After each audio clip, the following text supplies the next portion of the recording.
Good morning, everyone. Let's begin with our prelude.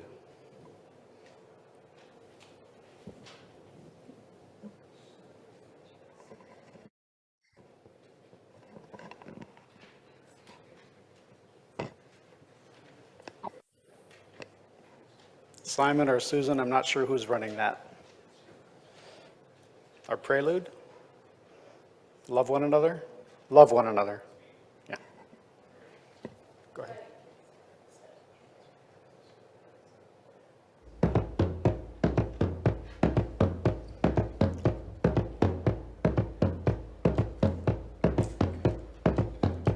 Everybody dance as you wish.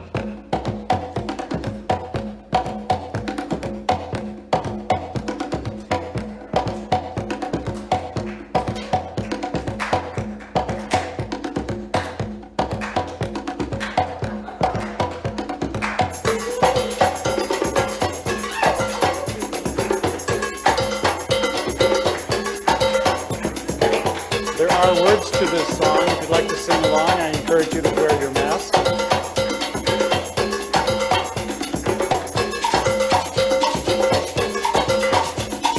There are words to this song. If you choose to sing along, I invite you to wear your masks.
Good morning, everyone. My name is the Reverend Eric Severson, and my pronouns are he, him, and his. It's been my pleasure to serve this fellowship for the past 3 years. And my name is Monica Hughes. My pronouns are she, her, and hers, and I'm the Director of Religious Education for about 2 months now. I've been here longer, obviously, but yes, thank you. Whether you have ambled in, walked in briskly, wheeled in, or tuned in online, we are glad you can join us for today's intergenerational multi-platform worship service titled Naturally Purple People. A special welcome to any visitors today. If you have any questions, please let us know. And please be sure to sign our guest book as you leave today. If you're joining online, please let us know in the chat whom you have brought with you today. If you have a chalice or candle at home and would like to join us in our chalice lighting remotely, now would be a good time to get that ready. If you're looking for ways to get involved in the life of our fellowship, opportunities abound. You can serve as an usher, make coffee, help with children's activities, or join the choir, explore pagan rituals, or discuss some good books, help with Sunday services, give rides to members in need, or deepen your spiritual journey with a small group ministry. Join our justice team or ground yourself at a Fourth Friday Vespers service. Maybe indulge in a potluck dinner. It's not too late to sign up for Euchre Night or to provide sweets or sign up for the trunk or treat, which will be happening at the October 30th. We are going to need people to pass out candy or donate candy. We have a sign-up sheet in the back. You'll find more of these details in your newsletter and on our Facebook News and Friends group. Also, please mark your calendars for the annual business meeting immediately after the service 2 weeks from today on October 23rd. We will be announcing our unsung hero, make some bylaw changes, approve next year's budget, elect new board and nominating committee members, and if you have not yet nominated someone for an unsung hero, please see the link in your newsletter or submit a paper one out in the back of the hallway. Finally, September and October are stewardship time, so please turn in your pledge form. So far, our combined pledging is up to $177,310, or 78% of the way of our goal of $227,000. But only half of our folks have turned in their pledge forms, so please do. And we will now welcome Karen Roth to share why she supports our fellowship.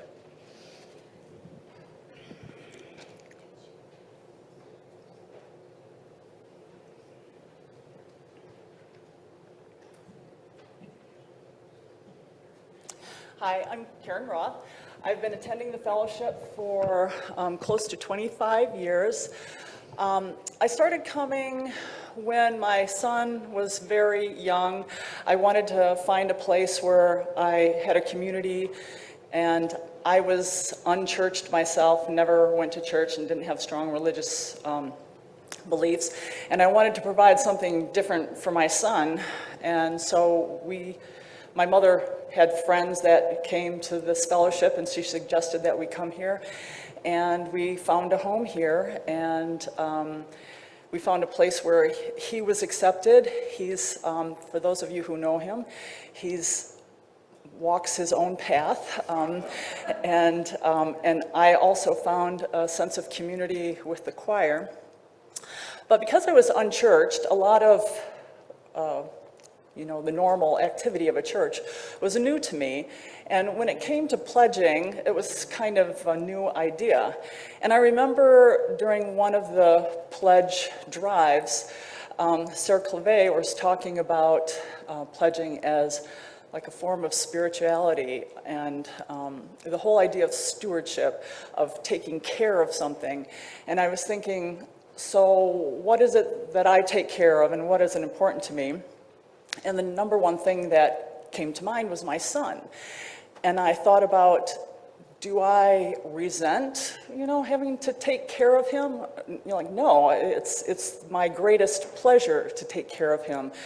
Do I, do I hesitate to offer him the kinds of enrichment that I think is going to be important to him? It's like, no, I want him to have music lessons. I want him to experience things. I set aside money for college for him. I was proud that I could do that for him, that he could go to college without any loans or anything. And I thought, this is what it means when you care about something and you want it to flourish. And I thought, well, this community is important and I care about it and I want it to flourish. And so my pledging has been like that. What do you want to bring to this place?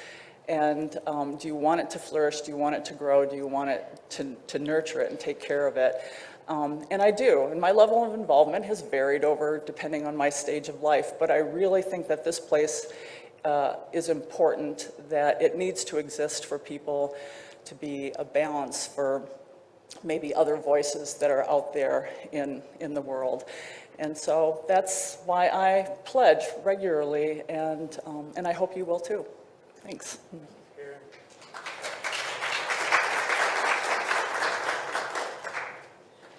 Thank you, Karen, for sharing. Please see your Candle Flame newsletter, the UUFOM News Facebook group, or the uufom.org for the latest news, upcoming events, and sign-up links. And now, respecting one another's personal space, we invite you to briefly say good morning to those around you by handshake, fist bump, toe tap, wink, or wave.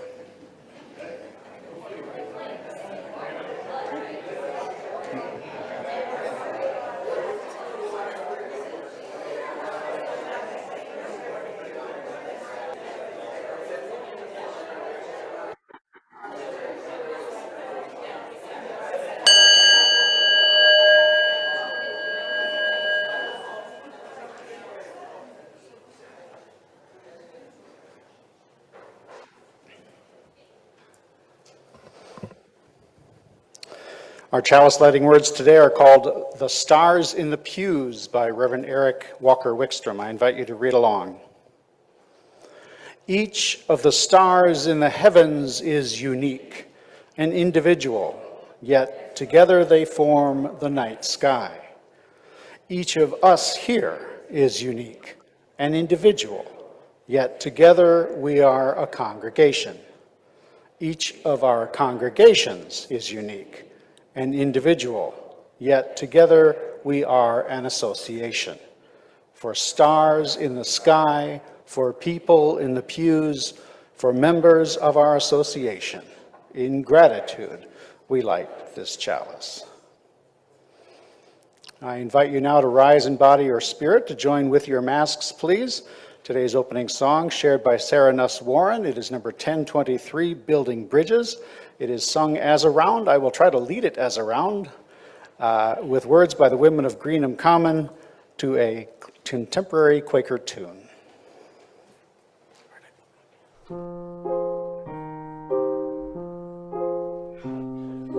Building bridges between our divisions, I reach out to you, will you reach out to me? With all of our voices and all of our visions, friends, we could make such sweet harmony. Building bridges between our divisions, I reach out to you, will you reach out to me?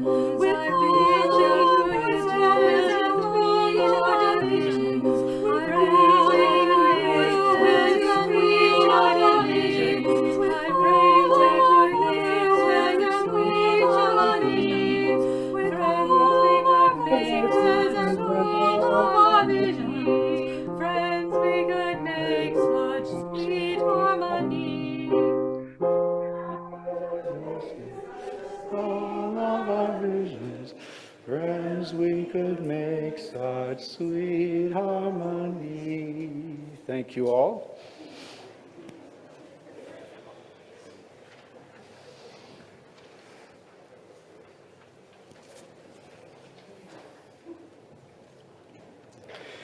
We come today in various states of humor and despair, joy and sorrow, And we have the opportunity in this ritual of touchstones to come forward and choose a stone or two or three or more and drop them silently into our vessel of water. These stones may represent joys or sorrows, things that you bring with you that you want to let go of or to hold on to and witness. Monica is here for you to choose some touchstones. For those online, please type in the chat if you would like me to drop stones on your behalf. Come, let us engage in this ritual together.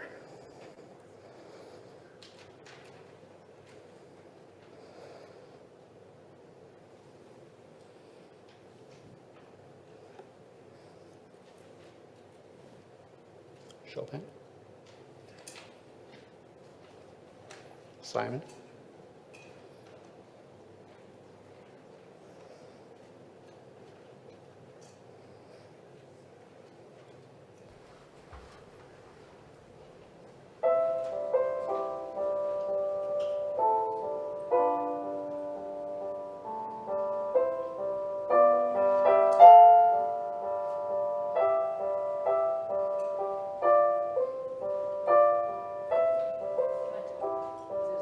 Yes, silent.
So now is the time for all ages. Today we will be reading a book called The World Needs More Purple People by Kristen Bell and Benjamin Hart, illustrated by Daniel Wiseman.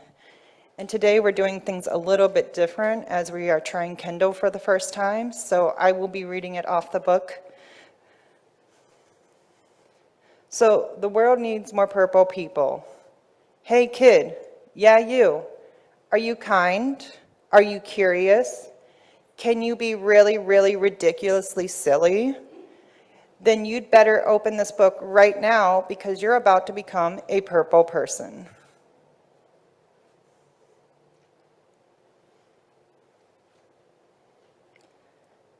It says, hey kid, I've got a secret.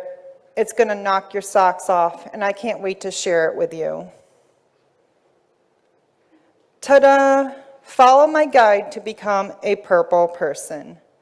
Now you may be asking yourself, why in the whole wide world would I want to be purple?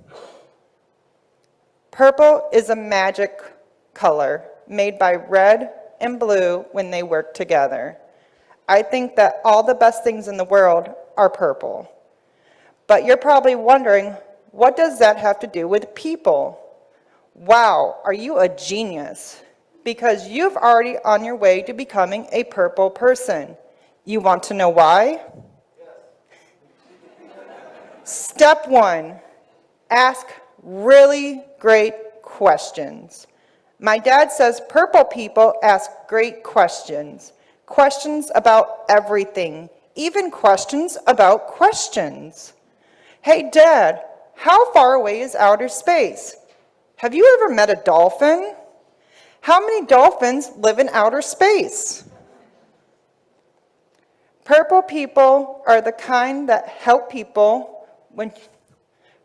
Purple questions are the kind that help you learn something really big about the world or something really small about another person. How tall is the world's tallest rainbow? What is your bear's name? Charlie. Dad says the more purple people that ask purple questions, the more purple you become. How many do you think there are? He also says I can only ask him 20 questions about space dolphins per day. Step 2, laugh a lot. My grandma says purple people laugh a lot. We are always laughing together, mean like snot out of our nose laughing. We laugh at books. We laugh at jokes. One of my favorites is, how do you make a tissue dance? Put a little boogie in it. We laugh at donkey dances and hairy elephant knees. And we especially laugh at Grandpa's funny noises. Ha ha, snort, ha ha. Purple laughing helps us remember the things we share and forget what we thought made us different. It's almost impossible to be angry when you are laughing. Try it, I dare you. Grandma says the more purple laughing that you do, the more purple you become. She also says Grandpa's noises are her favorite funny noises in the whole wide world. Step 3, use your voice and don't lose your voice. Mom says purple people use their voice and don't lose their voice. She encourages us to use my voice to sing. And she says, my dad is the one with the hairy chest who loves me more than all the rest. To give good ideals, like let's wear monster costumes to school, and to share my opinions. I personally feel like we shouldn't have to eat Brussels sprouts because they smell like sweaty socks. Sometimes people lose their voice, and that's okay. It happens. A purple voice helps someone who is having trouble finding their own voice. Purple people don't just speak up, but they also listen. Maybe you could tell them you don't like it when they call you that name. You want me to help you tell them? Mom says, the more you use a purple voice, the more purple you become. Mom, can you help me with my play? She also says she heard my opinion on Brussels sprouts, but I still have to eat them. I'm going to work on a better argument. Step 4, work hard. I mean super duper hard. My grandpa says purple people know how to dig in and get stuff done. He and I like to work hard as we are building things, and while we are learning things, and while we are growing things. Purple work is the kind of work that's done to change something that needs changing. What do we want? More playgrounds. When do we want them? Now. Fix something that needs fixing, or help someone who needs helping. Grandpa says the more purple work you do, the more purple you become. He also says no purple work has ever been done while sitting on your backside sipping strawberry lemonade. Okay, are you ready for the last step? Are you ready? Are you sure? Are you sure you're sure? Are you really, really ready? Okay, drum roll, please. Step 5, paint yourself purple.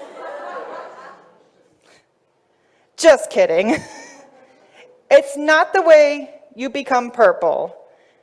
Actually, becoming a purple person has nothing to do with what you look like. My teacher says purple people look all sorts of ways.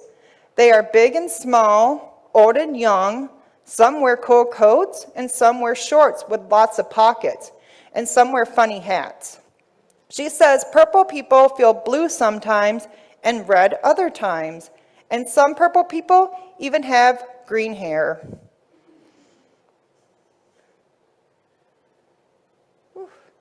And then step 5, just be the real you. Like my teacher always says, purple people come in every color you can dream up and every size you can think up. The only way to be purple is just to be you, because you're the only you we've got. So those are my surefire steps into turning to a purple Hold on, wait a minute. Well, I'll be a llama's mama. You've been beautifully purple this whole time. Sure, I'm glad you're a purple person.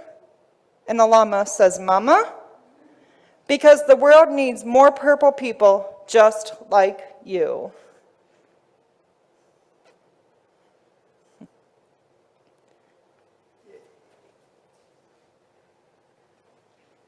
Thank you, Monica. Our next interlude is a brief one, an original work by Sarah Nuss Warren, Kind and Brave. Be kind, be brave, that's who I want to be. They're kind, they're brave, the people I want to meet. So kind, so brave, the world we want to see. Let's make it happen. Let's make it happen. Let's make it happen, you and me.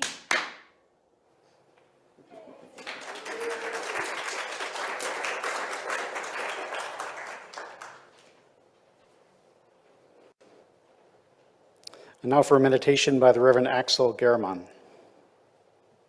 Let's join in the spirit of prayer and meditation. We are each different. Some of us are bigger and others are smaller. Some of us are taller and others are shorter. Our hair is different colors and our eyes are different shapes. Some of us like to spend our time playing with dinosaurs, others like playing with cards. Some of us like running, others like reading. Some of us like eating cookies, others like drinking coffee. We are different, but we're also alike, because each of us is good at some things and not so good at others. Each of us has days when we are kind and help others, and we each have days when we are grumpy and gruff. We are alike because we each try to do what seems right to us. We each can do the best we can. We each like it when we're happy and with good friends, but each of us has times when we are angry or sad.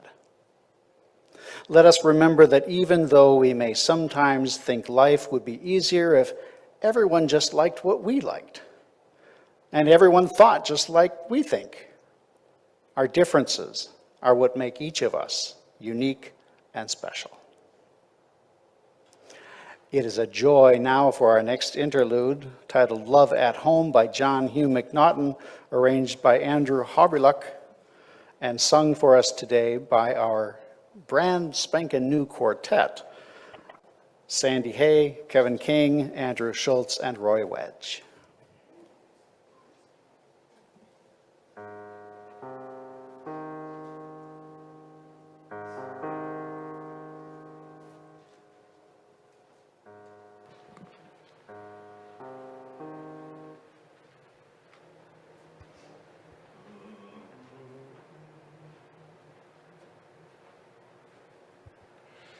There is beauty all around.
Today's reading is titled, We Go On Loving by David Rico.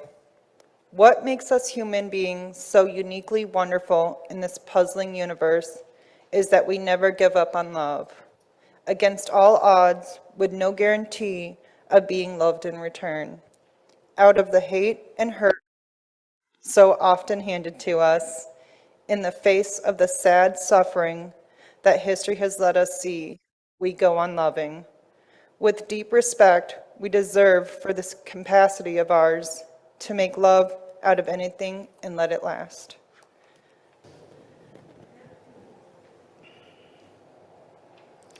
Did you like Penny's guide to becoming a purple person?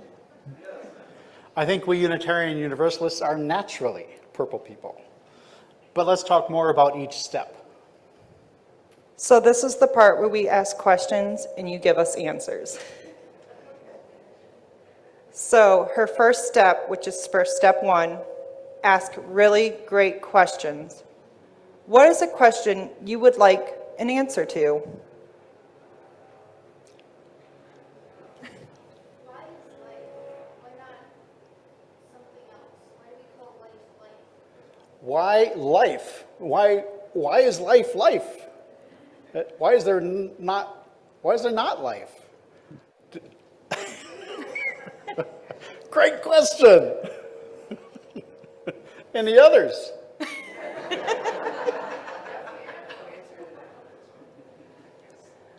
Life is what you make it.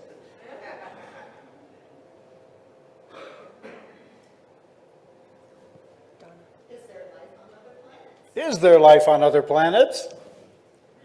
Only time will tell. Very good. We are Unitarian Universalists. We question everything. In fact, we know that many times there are not answers to every question, or that answers may change over time. But we know that it's important to ask questions anyway. So step 2, laugh a lot. Why do you think it's important to laugh? Because it feels great.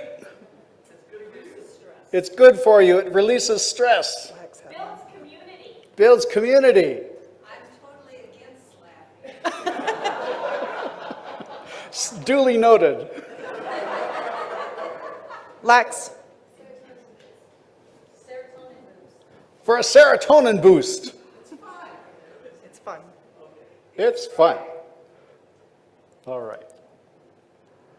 Purple laughing helps us remember the things we share and forget what we thought made us different, Penny said.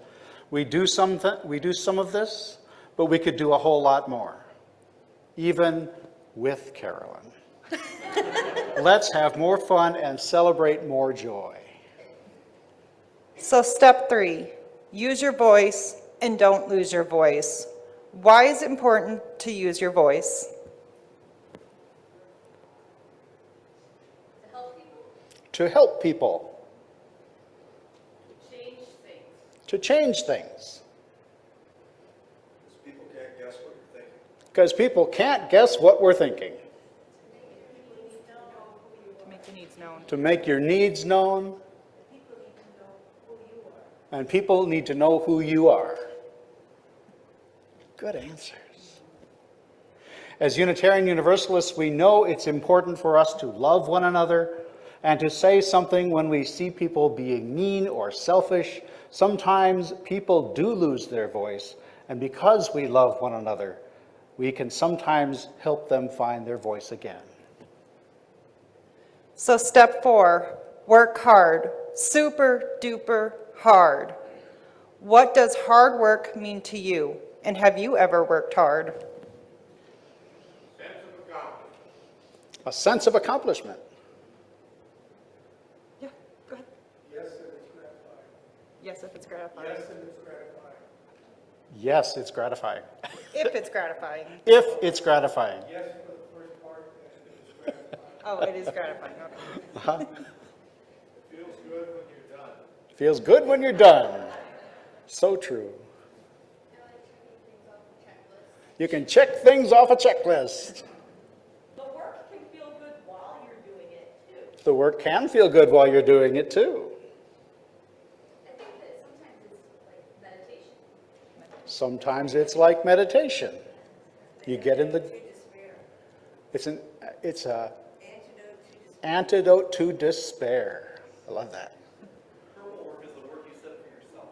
Purple work is the work you set for yourself. That lets you know what you're capable of. It lets you know what you're capable of. And Kristen said he wouldn't answer any questions. I'm just teasing. Step 5. Wait. Purple work is the kind of work that's done together to change things, something that needs changing, fix something that needs fixing, or help someone who needs helping, said Penny. Making the world a better place is something Unitarian Universalists really want to do and are really good at. It is hard work, so we need to take care of ourselves, eat right, exercise, and get plenty of sleep. Then work super duper hard to make things better. Now step 5. Paint yourself purple. Has anyone done that? Just kidding. Just be the real you. Why is it important to be the real you? You'll waste away if you don't. You'll waste away if you don't. What else can I be? What else can I be? You don't know if people really like you if you're not presenting the real you. You don't know if people really like you if you're not presenting the real you. Yep, Lex. There's a sense of freedom.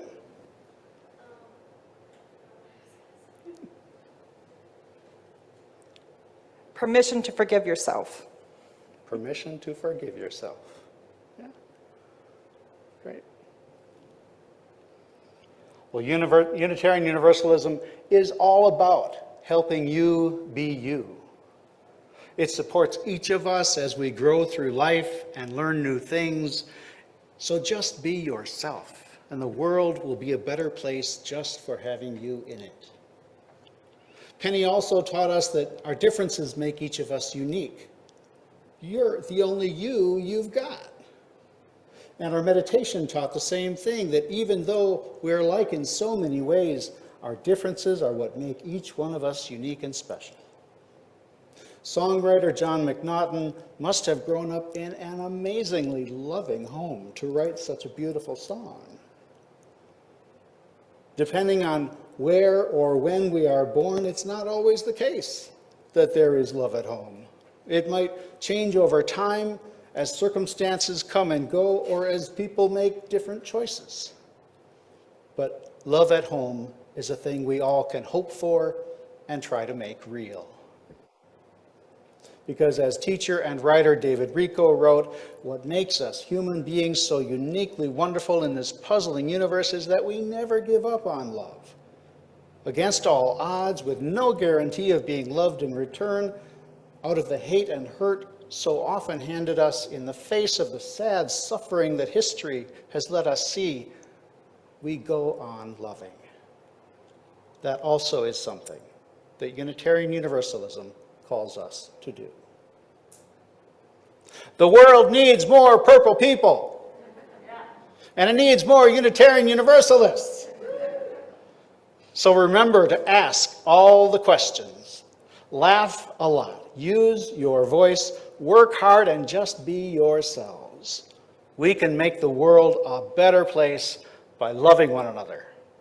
So let's do it.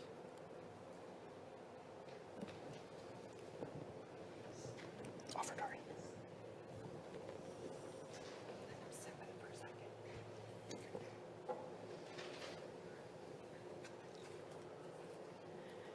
Driven by our values and the love in our hearts, we now invite you to support our fellowship's mission and ministries with your donations. The ushers will pass the plates among you. If you wish to pay toward your pledge with cash or check, envelopes are available in the back. We appreciate and accept your donations gratefully. Thank you again. Today's offertory music is called Country Gardens, a folk tune shared by Sarah Newsworn.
Thank you all. I invite you to rise in body or spirit with your masks on, please, to join in singing our closing song, Love Will Guide Us, with words by Sally Rogers, arranged by Betty Wilder, and led by Chris Nakamura and Sarah Nusswarren.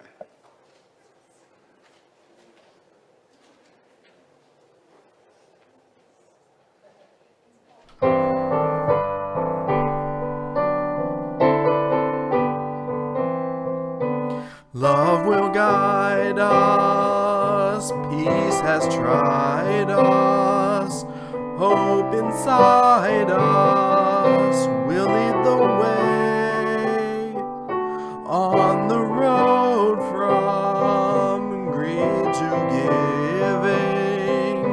Love will guide us through the hard night. If you cannot sing like angels, if you cannot speak before thousands, you can give from deep within you. You can change the world with your love. Love will guide us, peace has tried us, hope inside us will lead the way on the road from greed to giving. Love will guide us through the hard night.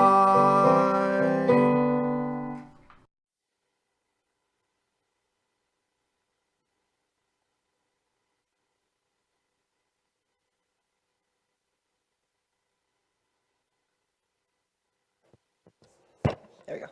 Thank you all who have made this service possible today, and thank you for joining us.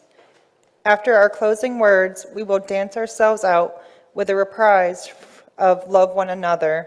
Following that, we will have breakout rooms online. We invite our in-person guests to stay for further conversation.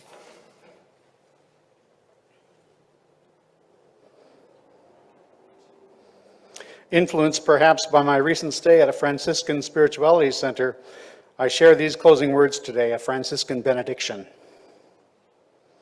May God bless you with discomfort. Discomfort at easy answers, half-truths, and superficial relationships, so that you may live deep within your heart. May God bless you with anger.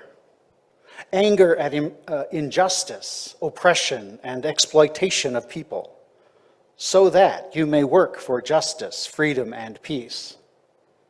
May God bless you with tears. Tears to shed for those who suffer from pain, rejection, starvation, and war, so that you may reach out your hand to comfort them and turn their pain to joy. And may God bless you with enough foolishness to believe that you can make a difference in this world, so that you can do what others claim cannot be done. Go in peace.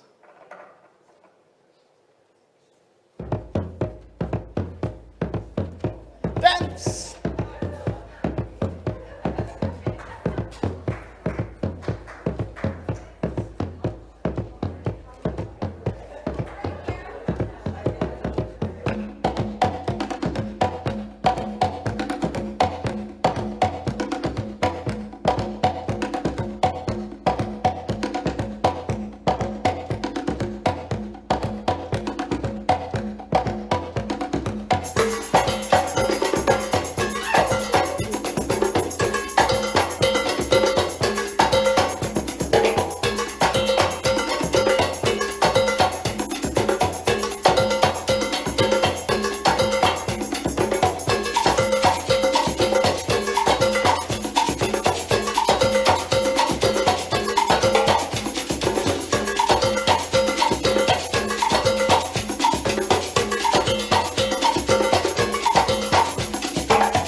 Hello, hello, hello, hello.